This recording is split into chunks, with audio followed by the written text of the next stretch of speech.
All right, well, why don't we get on to the main topic, which is the whistleblower case and Terracom. This is a breach of corporations law. It's a whistleblower. I'll get Nina to talk about the facts. Huge fine of $7.5 million, so it's the largest fine I'm aware of in whistleblower cases in Australia. And we'll talk about McBride's case afterwards, because I don't want people to lose focus. It's not just fines you can get for this stuff. You can end up in jail, and we'll that's particularly under public disclosure legislation. But Nina, talk us through the facts. Yeah, so this involved the GM of this Terracom company, which is a resource company, and they were fired after a month in the job because they raised concerns that the certificates that were being issued for the quality of the coal were being manipulated. Yeah, I was going to say forged, but it's not quite. It was increasing the quality of the coal, and it was investigated, and I think PwC found there were inconsistencies, but they didn't outright dismiss his allegations. And then after all of that, they terminated him, which is just crazy and to disclosed, me. And not only that, then went on the front foot and disclosed that his allegations were false to the media. Yeah. So then he went to the media. Yeah, now he was a whistleblower. So the rules on whistleblowers are you are not to disclose their identity. That's rule one. And they're not to suffer a detriment as a result Which they did. Yeah, so sacked and then destroyed in public, I think that's a detriment. Yeah, so that's why they got hit with the massive fine. Yeah, and look, we've only got one case. I think we've got a few cases we could talk about, but really the next case is McBride's case, I think, which was a public disclosure about war crimes, where the guy ended up being sentenced to over 5 years jail, where he had to serve 2 or 3.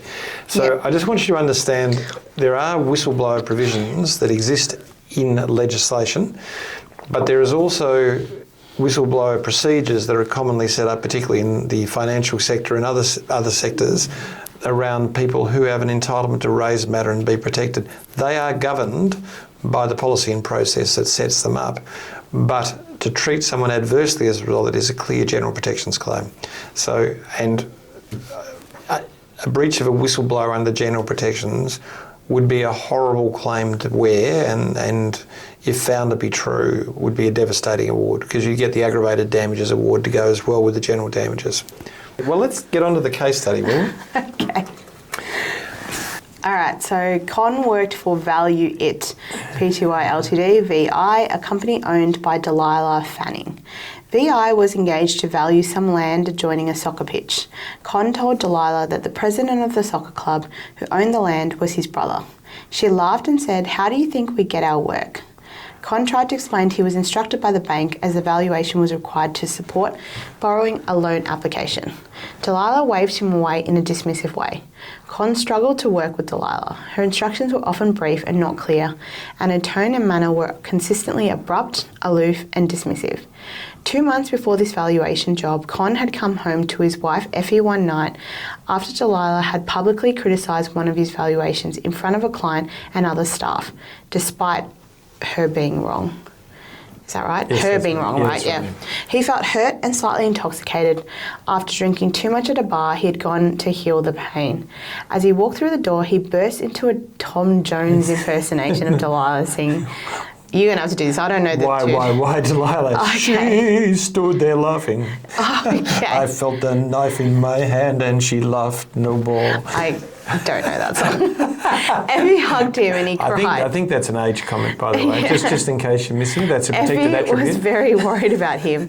He was so sad, quiet and withdrawn. Clearly not, he was singing. Work had not improved. If anything, Delilah had become worse.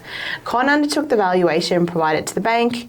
Interest rates had been elevated for 12 months and the land was unimproved with no amenities. However, the Reserve Bank had indicated an intent to reduce rates. The land, located in an inner suburban area, had received planning permission for a greenfields housing development and had an expression of interest from a developer for $12.7 million. As a result, Con provided a valuation of $11.4 million. Relying on the valuation and the EOI, the bank lent $8 million. Con's brother, as president of the club, deposited the $8 million into a Greek bank with offices in Melbourne, which transferred the funds to Greece. The money was then moved around Greece and both Con's brother and the money trail went cold. What is this story? Can I just say, I've been involved in that case. Oh my gosh. Several cases like that back in the day when I worked building construction. Jeez. Around the same time, Effie and Con boarded a Qantas flight to Dubai to celebrate their 10th wedding anniversary. I thought it was going to be to celebrate that they were united. They had purchased business class flights and accommodation with cash they had saved. 6 months later, a forensic valuation conducted with the knowledge that the company behind the EOI was a front for Con's brother's fraud estimated the land value at $7.5 million. Both the bank and VI suspected Con of fraud. Delilah began to connect the dots. She knew Con was struggling to pay his mortgage, yet he managed to pay $16,000 for business class tickets and $20,000 for accommodation in cash. It just didn't add up. She demanded that Con attend a show cause meeting. She explained what was known and asked him to respond. Con explained what he knew and maintained his innocence. Despite this, Delilah terminated his employment and advised the bank that she had terminated him for fraud. She also made it known to her entire client base. No police charges were laid. Con was hospitalised for 3 months, suffering from acute suicidal ideation and suffering psychotic depression. Whoa, this was like so creative. That was creative, wasn't it? Props to you, Andrew. Okay, what is the threshold for alleging fraud in a civil matter? Extremely high. Yeah, so it's still balance of probabilities, but this is right on the end. Yeah, I always advise clients to not say fraud because it's really almost impossible to satisfy it unless you have that evidence, because isn't it a criminal allegation? It's a criminal allegation. Yeah. So like a sexual assault, a fraud, they're criminal in nature, so you don't go to beyond reasonable doubt, but you've got to have compelling evidence of the mechanics of the wrong that was done, and it has to meet then the balance of probability. So it can't be circumstantial. And it has to be deliberate too. It can't be a mistake, because that's not fraud. It's not fraud because that's an intention to deceive. Exactly. So dishonesty charges are called animus furandae. They're intention to permanently deprive. Yeah. It's a bit of Latin for you. How about that? You didn't expect to see that, did you?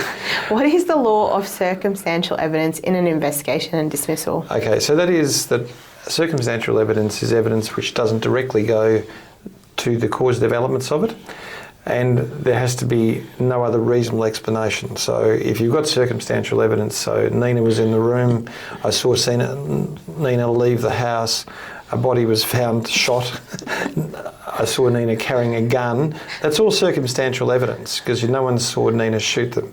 So is there any relevant explanation? And Nina said, yes, I went in the house, I saw a person had been shot, so I took the gun away so no one else would get shot. Yeah, stupid, but yes, like, dumb, doesn't mean I but did it. a reasonable explanation. So just beware of circumstantial evidence because people elevate it to direct evidence. Yeah. And direct evidence is seeing Nina shoot the person, and without that, it's circumstantial. Yeah. Would Con have a successful unfair dismissal claim? Yeah, so I think yes, because there's no direct evidence. All that Delilah has is a lot of circumstantial evidence, and he's denying that it occurred. And she's not able to produce any mechanical, show his mechanical connection to what occurred, or in fact, any real direct line of benefit. Any real evidence. He'd kill it. Would Con have a strong common law psychological claim for breach of his employment contract under Alicia and Vision? So, yes. So the answer is and we're just starting to see Alicia and Vision come through in plaintiff land. Oh, yeah. Okay, yeah, so this is where you can claim based on discipline or termination of employment psychological damages. So we're going to see that on large end corporate dismissals. Yeah. But what that says is if the termination or the process that was undertaken caused psychological harm, then you can seek general damages for psychological harm. Here, it is a classic case of when you could bring such a claim at common law and would succeed. Would Con have a successful defamation claim? Yes. Yeah, he's now unemployed in financial services sector. And there's no proof of it, so she doesn't have the truth defence. And now, across all code-based, so that's defamation code-based states, he has suffered a financial loss. Yeah. So the trigger that allows him... So if Nina says, Andrew, you've got a big nose and nobody likes you, may be true, so there may be a defence of truth. But I've suffered no loss at that stage. So if it's untrue and it hurts and harms me, it's still not a defamation claim. I've got to be able to demonstrate now this trigger that there has been a loss that has been suffered. But it has to be against the company, right? Not Delilah as an individual? No, it's against Delilah. Oh, It actually is against Delilah and against the company. So Oh, I got it mixed up. A company can't file defamation. That's right. they can if they're under 10 Yes, employees certain, or if they're a not-for-profit organisation with certain limitations. Yeah.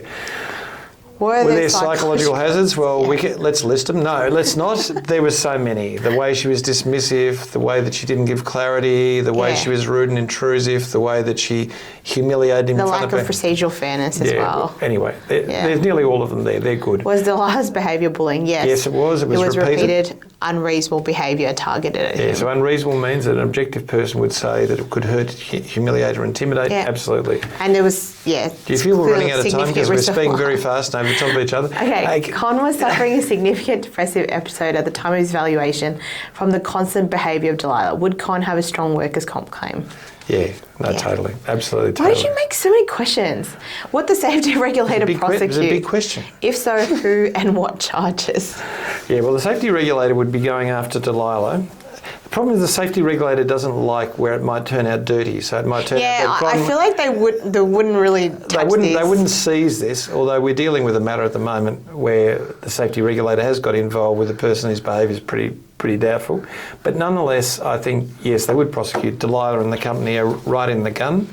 And I would have thought, given the lack of clarity, the method by which Delilah did stuff, I think she could be in the gun for reckless endangerment. But I think the safety regulator would be squirmish about bringing that claim when there's been a lot of money. Yeah.